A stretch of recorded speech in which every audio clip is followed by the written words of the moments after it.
Panic attack. Last class में हमने disorder that is anxiety disorder के बारे में बात करी थी, उनकी सब कैटेगरीज के बारे में बात करी थी। उसमें अगर आप देखोगे सबसे पहली कैटेगरी थी आपकी पैनिक अटैक के बारे में। तो इस वीडियो में हम पैनिक अटैक के बारे में बात करेंगे। आइए देखते हैं what do mean by the panic attack. When a person senses danger his और हर बॉडी एंटर इनटू ए इमरजेंसी मोड। देखिए कभी भी किसी भी पर्सन को, चाहे वो किसी भी एज का हो, अगर उसे एक तरीके का डेंजर फील होता है तो वो जो उसकी बॉडी होती है वो किस में चली जाती है, इमरजेंसी मोड में चली जाती है। This lead to faster heart beat and a quick and a heavy heart breathing. This is called flight, fight and freeze response. ये क्या कहलाता है आपका, फ्लाइट, फाइट और रिस्पॉन्स कहलाता है। जैसे कि आपने, अगर मैं आपको एग्जांपल दूं लेमन टर्म में, तो आपने देखा होगा कि कई गर्ल जो रोलर कोस्टर की राइड करती हैं उस टाइम पर क्या हो जाती हैं, वो बेहोश हो जाती हैं, राइट। आई होप आपने देखी होगी, काफी सारी मीम्स बन रही हैं, वीडियोस भी हैं, राइट। तो वो बेहोश क्यों हो जाती है, बिकॉज जब उनकी बॉडी में स्ट्रेस जो आपका ऑप्टिमम लेवल है उससे भी बहुत ज्यादा हो गया। अब देखिए ये आपको ऑप्टिमम लेवल है, यहां तक आपकी जो स्टार्ट यहां से हुआ है, यहां तक आपकी हार्ट रेट बढ़ते बढ़ते बढ़ते बढ़ते यहां तक पहुंच गया, ये आपका ऑप्टिमम लेवल है। लेकिन क्योंकि स्ट्रेस और बढ़ता जा रहा है, स्ट्रेस और बढ़ता जा रहा है, हार्ट बीट अब क्या हो गया है, बहुत ऊपर पहुंच गई है। तो उस टाइम पर टू प्रिवेंट द डेंजर कि आपकी बॉडी में अचानक से कोई भी इशू, मींस हार्ट अटैक ना आ जाए या फिर कोई और इशू ना आ जाए, बॉडी लास्ट में क्या करती है, आपको अनकॉन्शियस, यानी कि आप बिल्कुल फेंट हो जाते हो, बेहोश हो जाते हो। जैसे आप बेहोश हो जाते हो, आपको सराउंडिंग के बारे में पता नहीं चलता है। जब आपके सराउंडिंग के बारे में नहीं पता चलेगा तो स्ट्रेस लेवल क्या हो जाएगा, स्ट्रेस लेवल आपका डाउन हो जाएगा। जैसे स्ट्रेस लेवल डाउन हो जाएगा, जो आपकी हार्ट बीट है, ब्रीथिंग है, वो दोबारा किस पे आ जाएगी, आपके नॉर्मल लेवल पे। This is the mechanism. Okay, यही हमने चीज लिखी है यहाँ पर। और जैसे ही आपकी हार्ट बीट आने लग जाती है तो ये क्या कहलाता है, ये रिस्पॉन्स होता है आपका फ्लाइट, यहां पर लिख रखा है फाइट एंड फ्रीज रिस्पॉन्स। यानी कि पहले वो उससे स्ट्रेस से लड़ने की कोशिश करेगा, राइट। उसके बाद एक फ्लाइट मोड पे चले जाएगा और लास्ट में क्या हो जाता है, फ्रीज हो जाता है। फ्रीज मींस अनकॉन्शियस माइंड पे कि इससे ज्यादा मेरे को बढ़ने नहीं देना है, अदरवाइज बॉडी में बहुत सारे इश्यूज हो सकते हैं। Okay, but sometimes human body send out false alarm. देखिए इशू कब होने लग जाता है, जब आपकी बॉडी आपको फॉल्स अलार्म देने लग जाए। फॉल्स अलार्म मींस कि आपको गलत बताने लग जाए। सपोज करिए जैसे फॉल्स अलार्म की सामने कोई चीज नहीं है और बॉडी आपको बता रही है कि सामने कुछ रखा हुआ है, या फिर आप कह सकते हैं कि रेड कलर है और आपको क्या दिख रहा है, ब्लैक दिख रहा है। These are commonly known as the false alarm. जब आपकी बॉडी फॉल्स अलार्म देने लग जाए तब हम मानते हैं कि समहाउ बॉडी में इशू है, दैट मींस कुछ मेंटल डिसऑर्डर्स हो रहे हैं। Panic attack are basically just a false alarm. Panic alarm, जो पैनिक अटैक्स हैं वो क्या है, एक तरीके से फॉल्स अलार्म है, झूठे अलार्म है, from flight, freeze and fight response. इससे कि आपकी फ्लाइट, फ्रीज और फाइट रेस्पॉन्स से। अब ये फॉल्स अलार्म कैसे है, इसके बारे में भी हम अभी बात करेंगे। A panic attack is a sudden episode of the intense fear. Panic attack क्या रहता है, एक बहुत ज्यादा इंटेंस फियर रहता है, किसका, एक एपिसोड आ जाता है आपको कि यार ये पॉसिबिलिटी ना हो जाए, कहीं ये ना हो जाए, right. A panic attack is a sudden episode of the intense fear that trigger severe physical reaction when there is no real danger. और जबकि वहां पर क्या है, कोई रियल डेंजर वहां पर है ही नहीं। Panic attack can be very frightening, right. Panic attack क्या हो सकती है, बहुत ज्यादा फ्राइटनिंग हो सकते हैं। अगर हम बात करें डेथ की, तो अभी तक मींस 99% केसेस में पैनिक अटैक से किसी की डेथ नहीं होती है। बहुत रेयर चांसेस होता है कि किसी की पैनिक अटैक से डेथ हो जाए, राइट। जब हम बात कर रहे थे यहाँ पर इंटेंस फियर की, तो देखिए इंटेंस फियर कैसे हो सकता है, जिस ह्यूमन या फिर जिस इंडिविजुअल को पैनिक डिसऑर्डर हो जाता है उसको कंटिन्यूअसली फियर रहता है कि मेरे को पैनिक अटैक ना आ जाए, मेरे को पैनिक अटैक ना आ जाए। वो पढ़ाई कर रहा है तो भी उसे लगा रहेगा कि यार मेरे को पैनिक अटैक ना आ जाए। वो खाना खा रहा है तो भी उसे लगेगा कि यार मेरे को कहीं पैनिक अटैक ना आ जाए, राइट। तो वो क्या रहता है, फियर डेवलप होता रहता है, फियर डेवलप होता है sorry with in fraction of time में, यानी कि इसको 5 या 10 मिनट में हर टाइम ये लगता रहता है कि मेरे को पैनिक अटैक ना आ जाए। ओके, अब देखिए यहां पर हमने डिफरेंस लिख रखा है, the difference between the panic attack and the panic disorder. जब हम बात करते हैं पैनिक अटैक की, तो a panic attack is a sudden rush of the intense fear और द डिस्कम्फर्ट।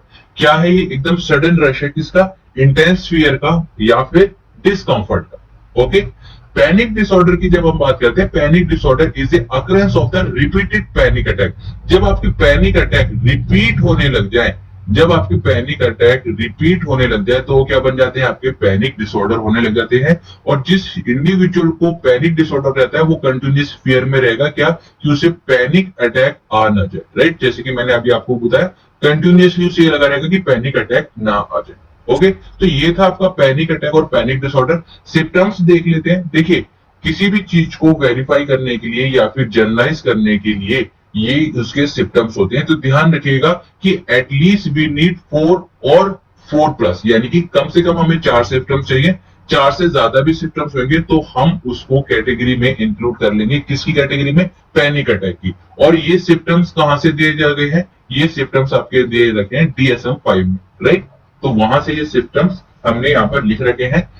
वीडियो में आगे बढ़ने से पहले अगर आपको वीडियो समझ आ रही है, पसंद आ रही है, तो लाइक करें, शेयर करें, सब्सक्राइब करना ना भूलें, ताकि आपको इसी तरह की वीडियोस फ्यूचर में भी मिलती रहे, राइट। अब सिम्टम्स की बात करते हैं। देखिए, फिजिकल सिम्टम्स क्या रहते हैं? पल्पिटेशन होने लग जाता है, पाउंडिंग हार्ट, मतलब हार्ट जो आपका दिल होता है बहुत तेज तरीके से धड़कने लग जाता है। एक्सीलरेट हार्ट बीट, बहुत ज्यादा आपकी जो हार्ट रेट है वो एक्सीलरेट होने लग जाती है। स्वेटिंग, पसीना आने लग जाता है। आप ट्रेमलिंग और शेकिंग, आपके हाथ पांव, राइट, पूरी बॉडी क्या करने लग जाती है? शेक करने लग जाती है। शॉर्टनेस ऑफ द ब्रीथ, आपको ऐसा लगेगा कि सांस नहीं आ रही है या फिर सांस कम आ रही है। फीलिंग ऑफ चोकिंग, आप चोक महसूस करोगे। चेस्ट में पेन होने लग जाएगा और बहुत ज्यादा डिस्कंफर्ट फील करोगे।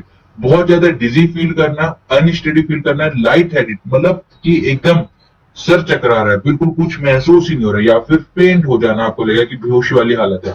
नमलिंग और टिंगलिंग सेंसेशन, यही क्या होती है? नमिंग और टिंगलिंग सेंसेशन। दैट मींस आपको ऐसा लगता है कि आपकी बॉडी के अंदर थाउजेंड्स ऑफ नीडल एक साथ क्या कर दी गई है? पिंच कर दी गई है। दैट इज नमलिंग और टिंगलिंग। ओके, तो out of these numerous options आपको यहाँ पर एटलीस्ट 4 चाहिए। 4 से ज्यादा हो तो आप DSM-5 क्राइटेरिया के थ्रू किसके अंदर आते हो? पैनिक अटैक के अंदर आते हो। तो ये आपके फिजिकल थे।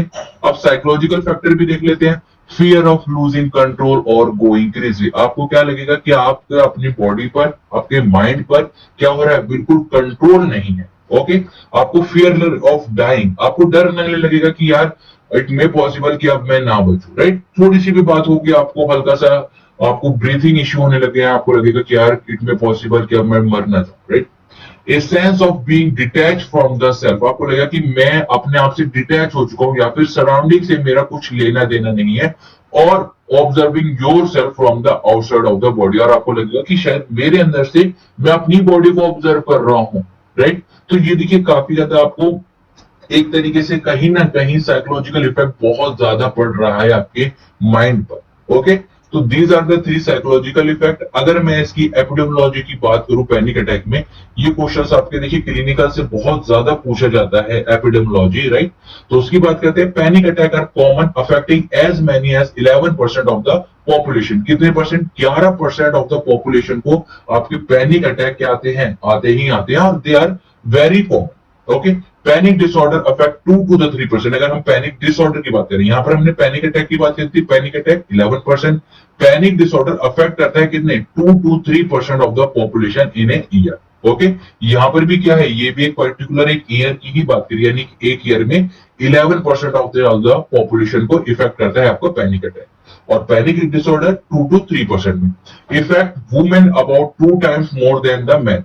वुमेन्स को ज्यादा इफेक्ट करता है, दुगना, as compare to the man. And we know because कहीं ना कहीं उनके अंदर एंजाइटी, जो वुमेन्स होती है बहुत ज्यादा पैनिक हो जाती है, छोटी छोटी बातों पर पैनिक हो जाती है। बच्चा भी घर नहीं आया है, राइट, फाइनेंशियल सिचुएशन है, सारी चीजों को लेकर वुमेन्स बहुत ज्यादा पैनिक रहती हैं। इसलिए वुमेन इफेक्ट मोर, और you can say 2 times as open as the man. Okay, aetiology की बात करते हैं। पैनिक डिसऑर्डर में अगर हम उसके फैक्टर्स देखें, बायोलॉजिकल फैक्टर हो सकते हैं, जेनेटिक फैक्टर हो सकते हैं, आपके ब्रेन एंड बायोकेमिकल में अबनॉर्मलिटीज हो सकती है। Genetic factor, although there is no 100% research provided कि ये आपके जेनेटिकली पॉसिबल है, but somehow we believe, because देखिए जरूरी नहीं है कि रिसर्च जब तक आपको 100% दे वही चीज आप मानेंगे, बट जेनेटिकल फैक्टर इसका बहुत इफेक्ट रहता है। अगर आपके पेरेंट्स में, आपके दादा में एंजाइटी डिसऑर्डर की कुछ इश्यूज है, तो आपके चांसेस रहते हैं कि आप ससेप्टेबल उस चीज के रहें, right. But there is no research founded जो कि आपको जेनेटिक फैक्टर्स इसमें 100% बता सके। Okay, brain and biochemical abnormalities में आपने देखी होगी बहुत सारी आपके देखेंगे आप ब्रेन के अंदर इश्यूज रहते हैं। बायोकेमिकल अबनॉर्मलिटीज के भी थ्रू आपकी क्या रह जाती है, पैनिक डिसऑर्डर होने लग जाते हैं। अगर हम बात करें साइकोलॉजिकल डिसऑर्डर की, राइट, ये किसके अंदर है, ये आपके एटियोलॉजी के अंदर है। ऊपर हमने किसके अंदर वो डिफरेंट डिफरेंट फैक्टर पढ़े थे। साइकोलॉजिकल फैक्टर में देखें तो लर्निंग फैक्टर आपका आ सकता है, राइट, और आपका कॉग्निटिव फैक्टर यानी कि विद ब्रेन के थ्रू जो हम कॉग्निटिव फैक्टर्स रहते हैं उसके थ्रू आपका आ सकता है। ट्रीटमेंट की अगर हम बात करें, आई होप ये सारी चीजें तो आप लिख लोगे, राइट। ट्रीटमेंट की अगर हम बात करें पैनिक डिसऑर्डर को, तो साइकोथेरेपी के थ्रू ट्रीट हो सकता है, जिसे हम क्या कहते हैं, आपकी टॉक थेरेपी भी कहते हैं साइकोथेरेपी। इसके अंदर क्या क्या आ सकता है आपका CBT, that is cognitive behaviour therapy, जो कि अगर मैं आपको बात करूं सीबीटी 90% केसेस में सबसे पहले हम सीबीटी को ही यूज करते हैं। रिलैक्सेशन टेक्निक हो सकती है, राइट, रिलैक्सेशन टेक्निक्स में आप मेडिटेशन करवा सकते हो, योगा करवा सकते हो। एक्सपोजर थेरेपी हो सकती है, राइट, उसको एक्सपोज कर रहे हो, वनरेबल कर रहे हो। तो these are the 3 parts of the psychotherapy. इसके बारे में भी आप लिख सकते हैं, मैं आपको कोर पॉइंट बता रहा हूं।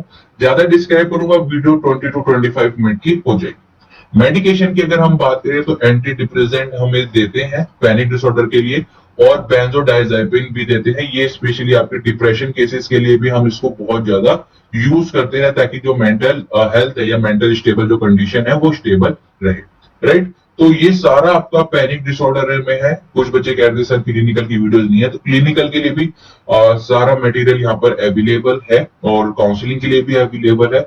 वीडियो अगर आपको पसंद आई है तो रिक्वेस्ट है, शेयर करें, सब्सक्राइब करें और लाइक करें बिना बिल्कुल ना जाए। कुछ आपको इश्यू रहता है, कुछ आपको पूछना चाहते हैं तो कमेंट कर सकते हैं। आप हमें टेलीग्राम के थ्रू भी जुड़ सकते हैं। ये आपको पूरी जो शीट है आपको टेलीग्राम चैनल पर मिल जाएगी, वहां से भी आप इसे डाउनलोड कर सकते हैं, और विद थ्रू ईमेल भी आप हमारे से अपनी क्वेरी को पूछ सकते हैं। So we will meet in the next time. Till then, keep smiling, keep gathering lots of memory. This is Cap in short. Have a great day and thank you all of you.